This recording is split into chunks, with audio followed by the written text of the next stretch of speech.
Welcome back to another video quality test. In this video we are recording at 8K 24 FPS.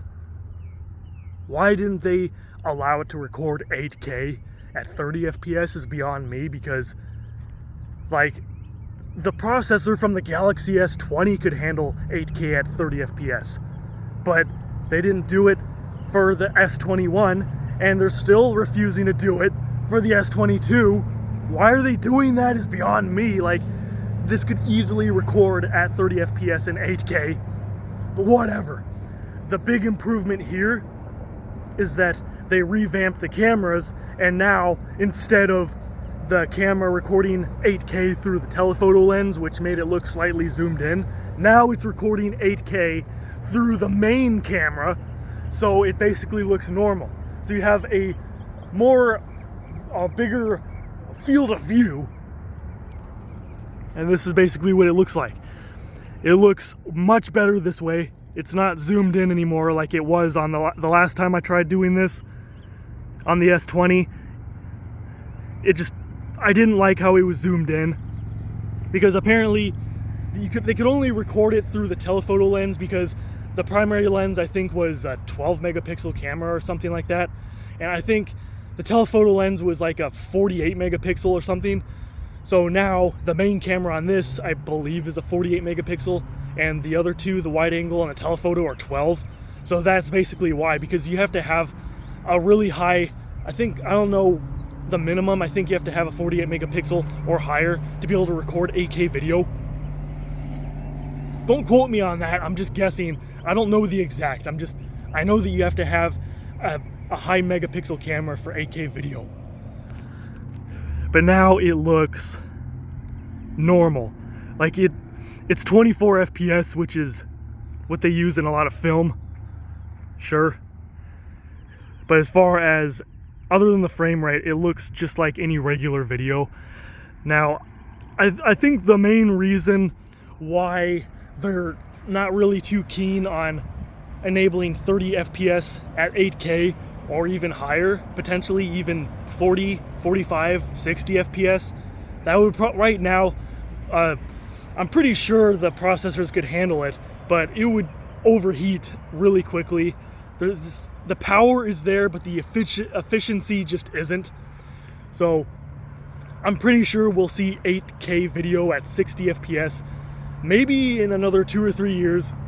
That's my guess, but for the time being, a lot of phones coming out, a lot of top tier phones can record 8K, but at 30 FPS, which is good. I don't really care. Nobody is going to be recording 8K. Are you trying to make an actual movie or something? Why are you trying to film a movie on your phone? Seriously.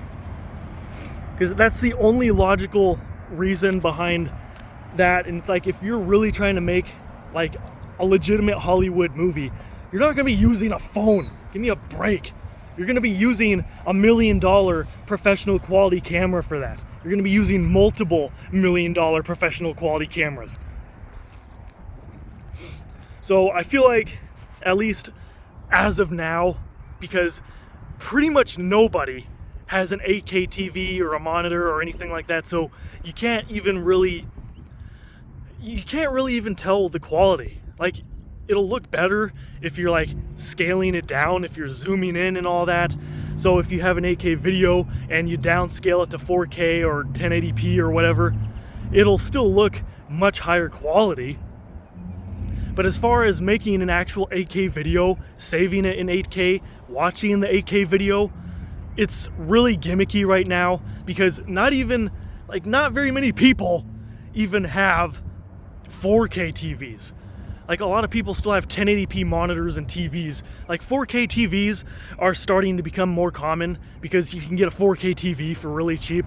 Because you can get a 1080p TV, a 40-inch name brand 1080p smart TV for a couple $100. Because one of my friends got one for, I think $180 or $200. It wasn't name brand. I think it was Vizio or something like that. But I've seen name brand TVs like Samsung, for example. I've seen like a 40-inch, 36-inch, 1080p smart TV for under $300. Now, that is really cheap because back in the day, like just like 10 years ago, getting a 40-inch 1080p flat screen TV like that would have cost you at least $1,500 to $2,000. Now you can get that same TV that's even better quality, no borders, it's all screen, there's no bezel on it, for like $200 to $300 at most. Now, even 4K TVs aren't even really that expensive. You can get a 40-inch 4K smart TV for like maybe $400 or $500. Now, back in the day, we're gonna go back in the day once again, and the reason why I'm digressing once again is because we're talking about the 8K quality on this phone, so I might as well just start yapping on about it, is that nobody is really going to be watching 8K videos, not for a few more years at the minimum. You can get a 4K 40-inch Samsung TV, smart TV, for $400 or $500. Now that same exact TV 10 years ago would have easily been like $2,000 or $3,000. So that's the thing I love about technology, is that it's always improving, but it's getting more affordable. It's nowadays you can get really good quality stuff for really cheap. Even with the supply chain still screwed up like the way it is, and it's a pain in the ass to get a lot of things, and a lot of electronics and other stuff right now, even food, a lot of stuff is a lot more expensive than usual because of everything that's been happening. But you can still get some good stuff for a good price. Now, I'm gonna wrap this thing up. Focusing is good. Looking through the viewfinder, it looks a little bit choppy, but that's 24 FPS for you. I'm used to buttery smooth 60 FPS. So let's do a stabilization test. Let's jog for the last time. I'm probably gonna end up jogging at least one more time though, because I wanna see if there's any stabilization for the front-facing camera. I still have to make some test quality videos of the front-facing camera. So that was stabilization of this 8K video recording. And of course, you can't zoom in at all.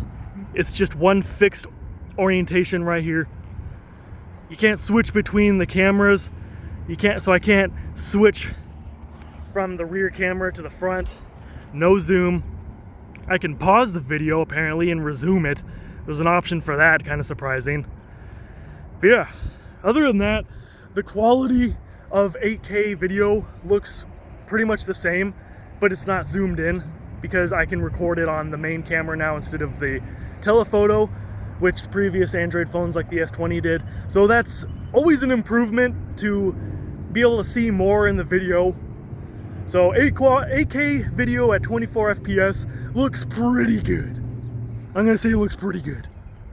So that being said, that about wraps it up for this 8K video. I think that you can only record like 10 minutes at a time in 8K just to prevent like overheating, and it just takes up a lot of storage.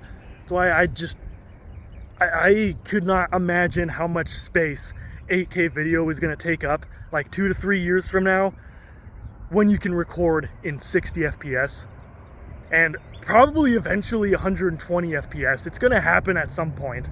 We're going to like 1 terabyte phones is going to have to be the base storage, because if you can record 8K at 60 FPS, you're going to probably fill up a whole terabyte of space in like 20 minutes. I'm not kidding. That's ridiculous. Anyway, stay tuned for more videos because there's going to be a lot more. See ya, farts.